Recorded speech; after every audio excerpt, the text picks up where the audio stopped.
Boxing. Beats and rhymes. No one can do it better. What was your initial reaction and considered one? Well, I wasn't very happy. Immediate rematch had to be called, to be fair. We have called the referee to appear before them in June to explain how he dealt with it. It would be unfair for me to talk any further with regard to what he's going to say, but I think it was unfortunate, and we've got a rematch. You know what is troubling about this? Is the way Robert W. Smith is talking like we're handling the situation. We're going to do right by Jamie TKV. He gets a rematch. Like, he gets a rematch.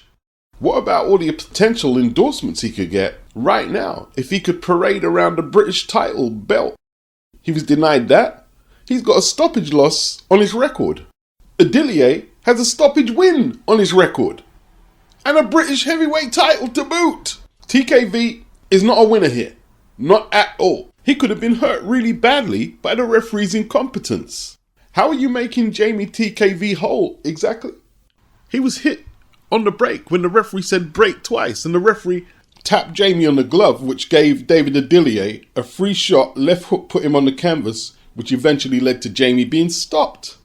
It would have been hard to disqualify David in real time. I'll admit that. But the fact that the referee didn't give Jamie the 5 minutes to recover, the fact that he or no BBBOC officials immediately demanded to see a replay on a monitor with headphones so they could hear and see exactly what went wrong is a big problem. The fact that he lied to Barry Smith saying I didn't call break, I didn't touch his hand, when he clearly did. He should never referee at this level again. Never. As far as I'm concerned. If you're going to bring the referee up in front of the board, I think Jamie, his management, should be invited to the hearing. Let's hear what the referee has to say and what the board does about this travesty of incompetence. Now, we have to cut the referee some slack in the heat of the moment, but we also have to hold him accountable. But the referee did nothing. He did nothing at all. He walked around like clueless, digging himself in deeper and deeper. And they sided with Frank Warren because, look, if you know what I know, he's got the ball in his pocket, and he has done ever since the Michael Watson lawsuit back in the day. And Ben Shalom, You're getting played out of position. Boxing. Beats and rhymes. No one can do it better. Have you ever known anything like this in boxing, Frank? No, it's like Mickey Mouse. That's what it is. Am I going to be tuning in for Cameron Whittaker? Seconds out, round 1, and we get to the end of round 10. And then we either hear seconds out, round 11, or it's over. Not at all, because the start of any fight, the MC announced the duration of the fight, so don't waste your time. Yeah, but your man still doesn't know what he's preparing for. If this was me, I'd pay it. They keep saying it's an accident, but Lee said this was always going to be a 12-rounder. It's for the IBF Intercontinental title. The contract says 12 rounds, IBF Intercontinental title. there's rumours that Boxer have a standby opponent. There were also rumours that the British Boxing Board of Control announced it was a 10-rounder. But the secretary of the board has said it's a contractual issue. It's got nothing to do with them, basically. So they've still got to sort this situation out. Now, the weigh-in isn't till Saturday, but I have a feeling this stalemate between Frank Warren and Ben Shalom is going to drag on. Who should have conceded ground? Ben Whittaker, Ben Shalom, Frank Warren, Liam Cameron. Who is it most likely to negatively impact on? Some would argue Ben Whittaker. It was Ben Shalom's mistake. It's Frank Warren who's forcing the issue, that the contract said 12 rounds, not 10.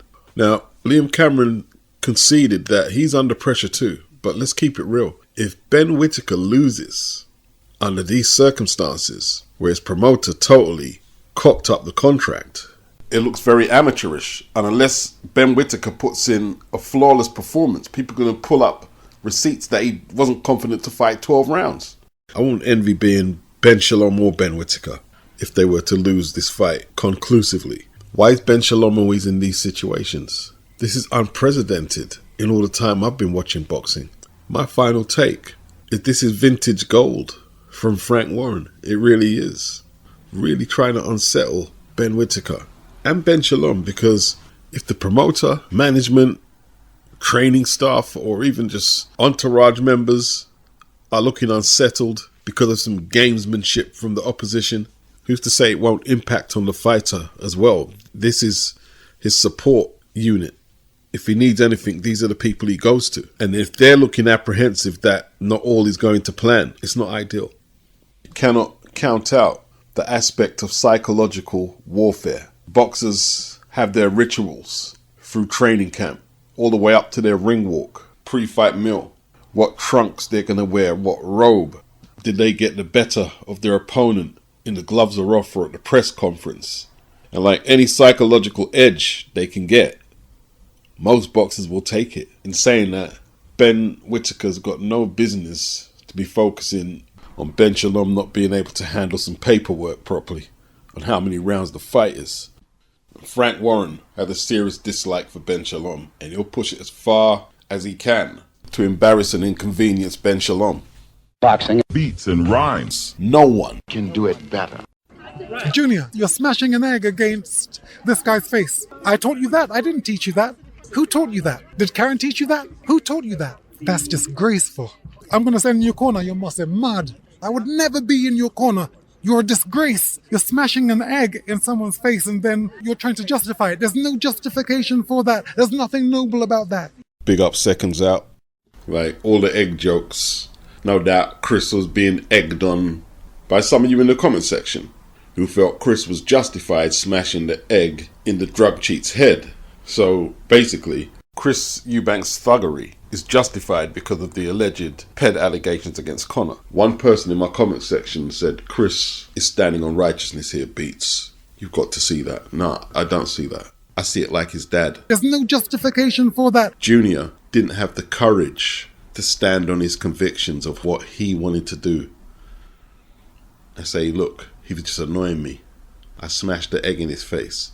Junior wanted to get on the side of righteousness and good and convince himself and everyone else who witnessed the attack that he was fighting against corruption and wickedness. But Chris is not the British Boxing Board of Control. He's not UCAD.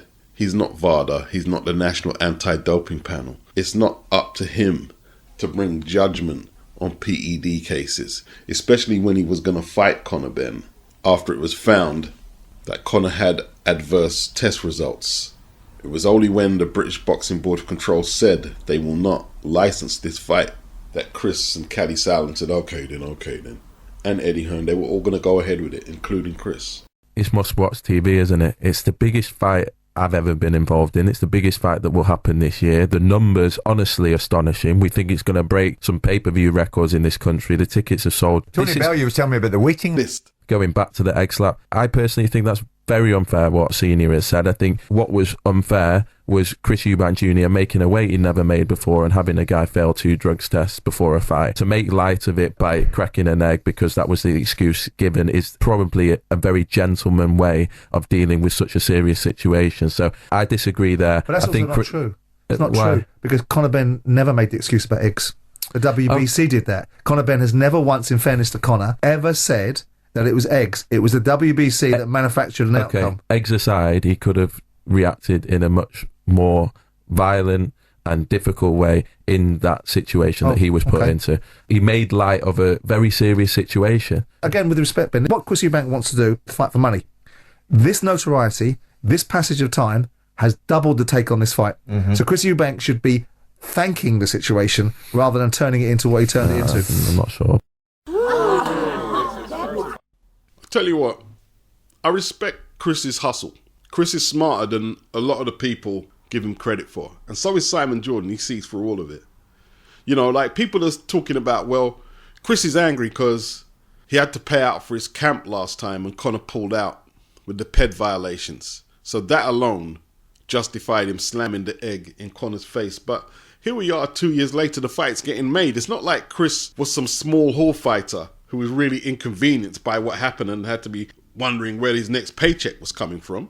Chris was able to hit the poker table, stay inactive, cherry-pick Liam Smith. That went wrong. He won the second fight, then cherry-picked Zerameta for the Saudi bag. Duck the likes of Adames and Janibek for world title fights. And now the Conor Benn fight revisits itself. What money is he out, really? The pot this time around is bigger than the first pot. And he's also smart enough to turn Eddie Hearn into the Antichrist, Eddie Hearn didn't compensate none of the fighters for the first card that collapsed. So now he's paid everyone $3,500, which is a great gesture.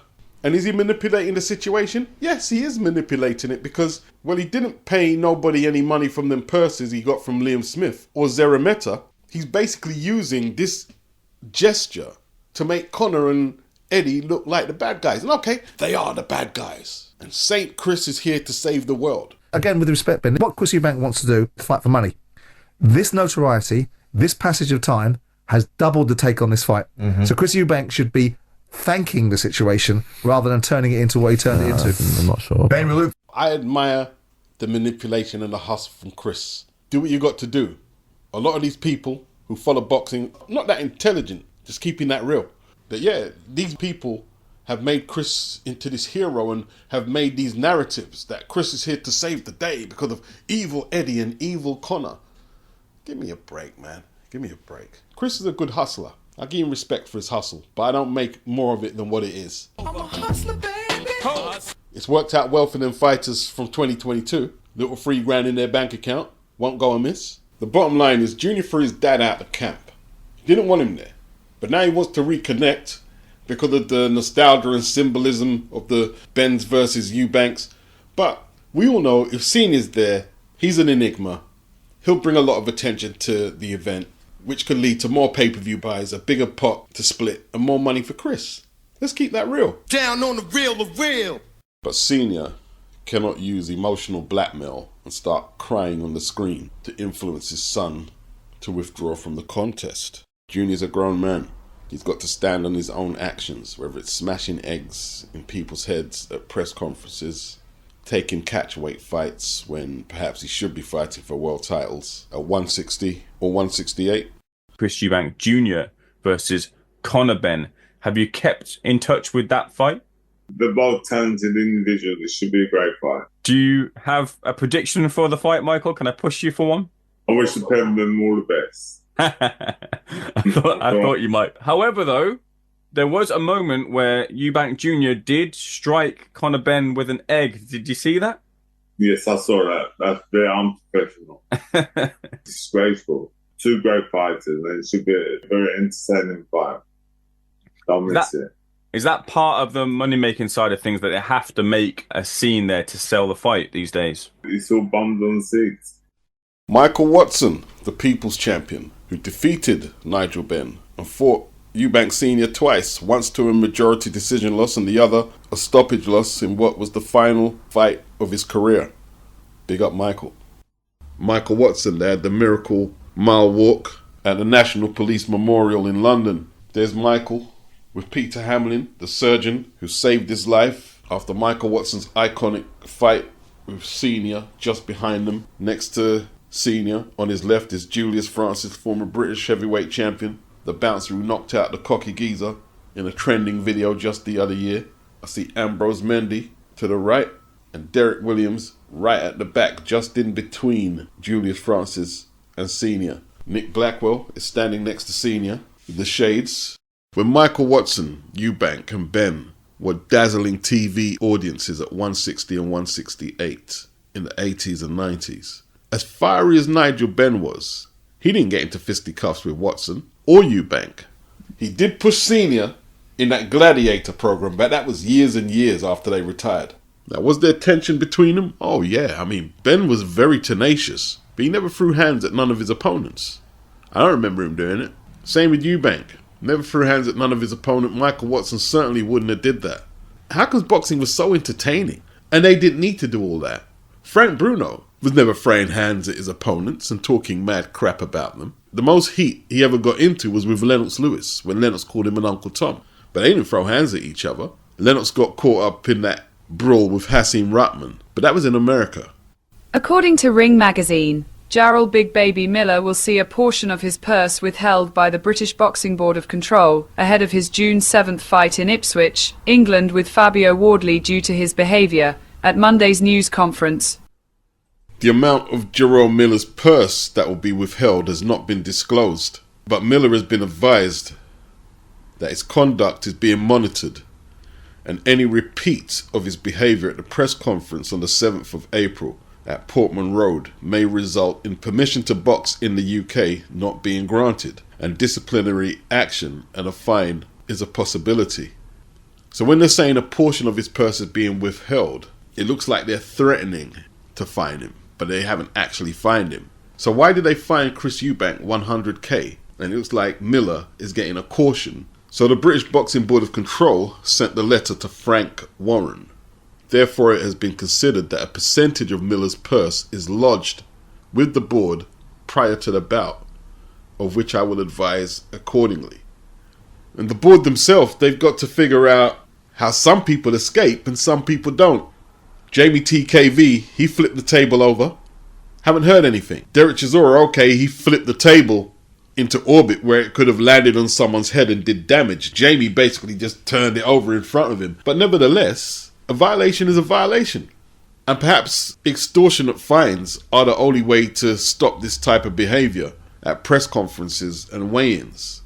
But often there's no middle ground, you know what I mean? Like, if you allow these boxers to take an inch, they'll take a mile, and it will end in chaos with the likes of Jarrell Miller not being able to control himself. And I'm not going to say that I haven't enjoyed the extracurricular stuff and I haven't financially profited from it. But like a lot of things that are no good for me that I do, I have to approach it in an adult outlook. It's not sustainable for a sport in the mainstream. It's not sustainable acting like that. Boxing Beats and rhymes. No one can do it better.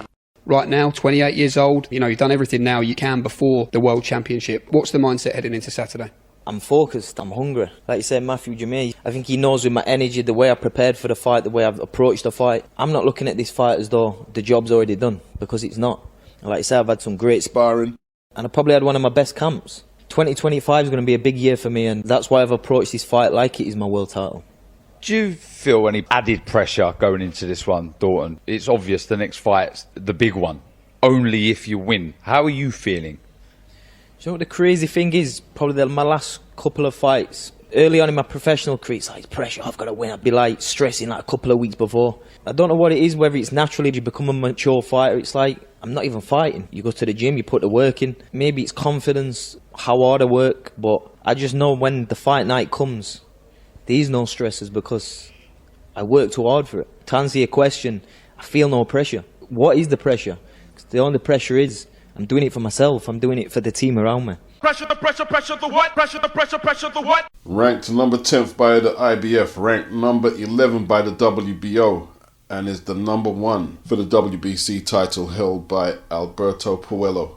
I don't see Matthew Germain ranked in none of the sanctioning body top 10s, but they say he can fight.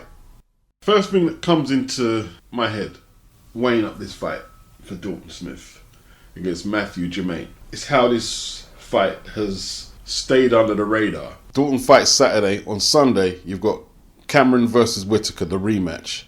Then you've got Ben versus Eubank the week after. Not to mention all the other international action that's happening in the next month or so. There's a lot of fights that's kept this fight under the radar. A couple of weeks after that, Dave Allen versus Johnny Fisher. So there's a lot happening on the world scene and the domestic scene. There literally is no pressure on Matthew Germain, who's been stopped twice, 35 years of age. Dalton towered over him at the press conference. Dalton is a sizable 140-pounder.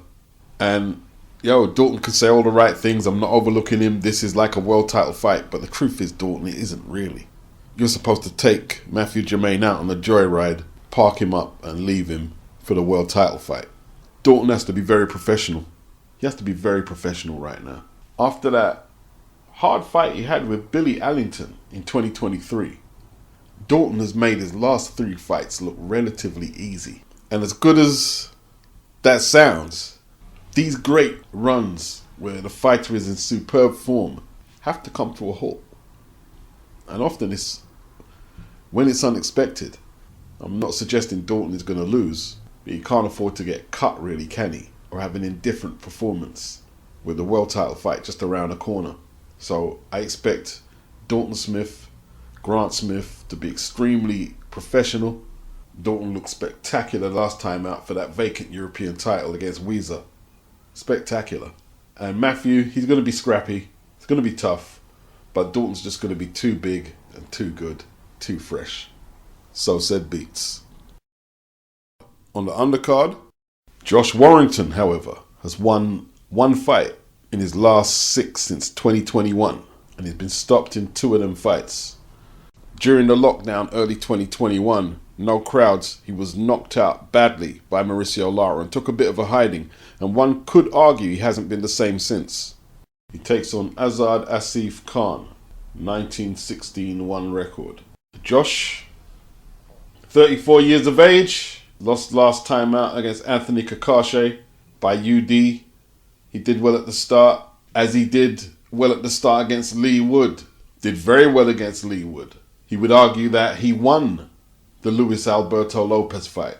But the facts are, no matter how we rationalize or he rationalizes, oh well, if this didn't go wrong or that went right, there's a lot of red on the box rec. And it's not by chance he's taking all these losses. But his opponent, Ashad, took a washed Michael Conlan the full 8 rounds. March just gone. Has fought mostly in India. Can't really vouch for the level of opposition he's faced. And if Josh is taking the distance or struggles with this level of opposition, there will be calls for him to retire. Not from me, because I don't do that. But there will be calls for Josh to call it a day. And he himself might say, hey, he shouldn't be struggling at this level. It's time to go. If he wins, I wouldn't mind seeing Josh Warrington versus Michael Conlan. I wouldn't mind seeing that one. Boxing. Beats and rhymes. No one Can do it better.